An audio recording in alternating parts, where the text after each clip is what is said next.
Black mirror नाम का एक हैकर ग्रुप, उसने रूस के 300 डॉक्यूमेंट जो है हैक कर लिए। अब उन डॉक्यूमेंट से जो बड़े बड़े खुलासे हुए हैं, 100 हुए ही हैं वो तो, लेकिन एक खुलासे से अमेरिका और इजराइल को टेंशन हो गई है। कैसे? उस रिपोर्ट के अंदर जो उन्होंने चुराई, उसमें लिखा है, साफ जाहिर हुआ है, पता चला है कि Su-35 रूस का Su-35 ईरान ने ऑर्डर किया हुआ है 48 फाइटर जेट, 48। अब ये बात नहीं सामने आई है कि ईरान को वो फाइटर जेट मिल गए हैं या मिलने वाले हैं। ये तो कंफर्म है कि मिलने वाले हैं, लेकिन ऐसा पहले की कुछ रिपोर्ट आई है मेरे पास, जो मैंने आपको बताया भी था कि ईरान को कुछ फाइटर जेट मिल चुके हैं और कुछ मिलने वाले हैं। और Su-35 सिर्फ ईरान को नहीं, बल्कि और इथोपिया का नाम आया है कि Su-35 इथोपिया को भी देने वाला है रशिया, और अल्जीरिया को और एडवांस Su-57, जी हाँ, अल्जीरिया को रूस देने वाला है। ये डील है। तो यानी जो बात अभी तक नहीं थी कंफर्म, वो कंफर्म हो गई है। रशिया को Su-35 के ऑर्डर ईरान दे चुका है, और अब इस वक्त ईरान के पास Su-35 रूस के मौजूद हैं, इस वक्त ईरान के पास हैं। उधर डोनाल्ड ट्रंप ने अपनी वाहवाही में कहा कि हमने, लेकिन वाहवाही करते हुए उसकी बातों से लग रहा है कि ये तो उसकी जिल्लत है। दोस्तों, बताना चाहूंगा कि डोनाल्ड ट्रंप ने अभी बयान दिखाऊंगा, उसमें कह रहे हैं कि हमने ईरान की न्यूक्लियर फैसिलिटी को तबाह कर दिया, जिसमें उन्होंने कहा कि 30 टोमाहॉक अमेरिका की सबसे खतरनाक मिसाइल है, और सबसे खतरनाक मिसाइल 30 मारी। लेकिन आपने ये देखा कि ईरान की न्यूक्लियर फैसिलिटी जो अंडरग्राउंड है वो अभी सही सालिम है। ईरान ऐसा दावा करता है। तो डोनाल्ड ट्रंप कह रहे हैं कि 30 टोमाहॉक मिसाइल हमने दागी और ईरान की फैसिलिटी को, न्यूक्लियर फैसिलिटी को तबाह कर दिया। और अब ये बता दूं कि इसकी तैयारी हम 22 साल से कर रहे थे। ये मेन मुद्दा है। ट्रंप कह रहा है कि इस हमले की तैयारी, प्रैक्टिस हमने 22 साल की है। लेकिन सवाल यह है कि हुआ क्या? ये अपनी तारीफ कर रहा है, बेइज्जती कर रहा है।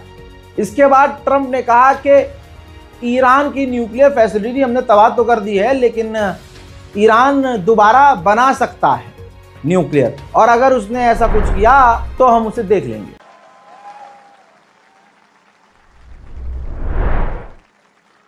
And we shot 30 Tomahawks, you know that. We, on top of, after the B-2, how about that? The B-2s, what they did, those beautiful flying wings, what they did, they hit every single target they hit. And just in case, we shot 30 Tomahawks out of a submarine. Every one of them hit too. So I would say Iran was not particularly thrilled. They were going to have a nuclear weapon within a month. And now they can start the operation all over again, but I hope they don't, because we'll have to take care of that too if they do. I let them know that you want to do that, it's fine, but we're going to take care of that, and we're not going to wait so long. It should have been done long before I came along. You know that I had the pilots of the B-2s in my office, the famous Oval Office. I had them in the B-2s. They came in to the White House, and we talked about it. They said, you know, sir, for 22... उधर Iran के navy commander अचानक से Russia पहुंच चुके हैं। ये वो तमाम चीज़ें हैं जिससे साफ जाहिर हो रहा है कि जंग के हालात हैं और ईरान भी बड़ी तैयारी में है। उधर भाई एक कदम आगे बढ़ते हुए ईरान ने जारी कर दी है वो तस्वीर, जिसके अंदर वो दिखा रहे हैं कि हमने अमेरिका के एयरक्राफ्ट कैरियर पर कितने करीब से नज़र बना के रखी हुई है, और कई तस्वीरें हैं जिसमें वो दिखा रहे हैं, और उन्होंने शेयर करते हुए लिखा है अमेरिका की नेवी को पूरी तरह से करीब से ट्रैक कर रहे हैं। ईरान के विदेश मंत्री ने कहा है कि क्यारो के अंदर इजिप्ट में हमने जो IAEA से डील की थी अभी कुछ ही दिन पहले, अब उस डील का कोई मतलब नहीं है, बेकार डील है वो। क्यों? कि जब UN ने पाबंदी हम पर लगा दी है तो फिर उस डील का फायदा क्या है। उधर आपको सैटेलाइट इमेज दिखा रहा हूं कतर के अल उदैद एयरबेस की, जो अमेरिकी एयरबेस है।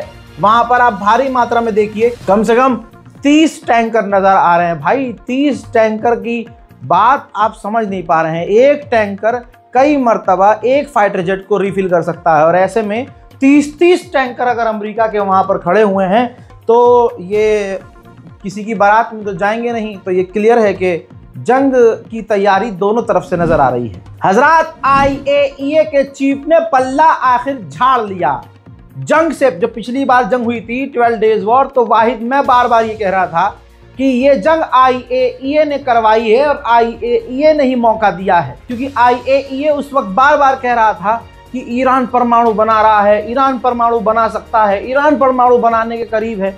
तो उसी को कोट करके इजराइल ने और झूठ को फैलाया और फिर कर दिया काम। अब पूरी दुनिया जब IAEA पर थूक रही है लगातार, तो आज पहली बार IAEA के चीफ ने साफ कहा है कि ईरान परमाणु नहीं बना रहा है। जी हाँ, यानी ईरान परमाणु न पहले बना रहा था न अब बना रहा है। तो जितना हमला किया गया और जो प्रोपेगेंडा ईरान के खिलाफ फैलाया गया, ये तो भाई बेसलेस चीज साबित हो गई। ये सारा प्रोपेगेंडा ही था, ईरान तो कुछ कर ही नहीं रहा बेचारा। IAEA ने आगे ये भी कहा कि मेरी रिपोर्ट, चीफ जो है कह रहे हैं कि मेरी रिपोर्ट ने, किसी भी रिपोर्ट ने हमला नहीं करवाया है, और जो हमला होता अटैक था वो कुछ समय के लिए था, लॉन्ग टर्म के लिए डिप्लोमेसी सही होती है, यानी बातचीत का रास्ता। यही बात तो ईरान पहले भी कह रहा था, और ईरान तो पहले से ही जंग के दौरान जब हमला हुआ धोखे से उसके ऊपर, तो वो तो बात कर ही रहा था, वो अमेरिका से बात कर ही तो रहा था। तो IAEA के चीफ ने पूरी तरह से अब पल्ला झाड़ लिया कि भाई हमारी वजह से कुछ नहीं हुआ।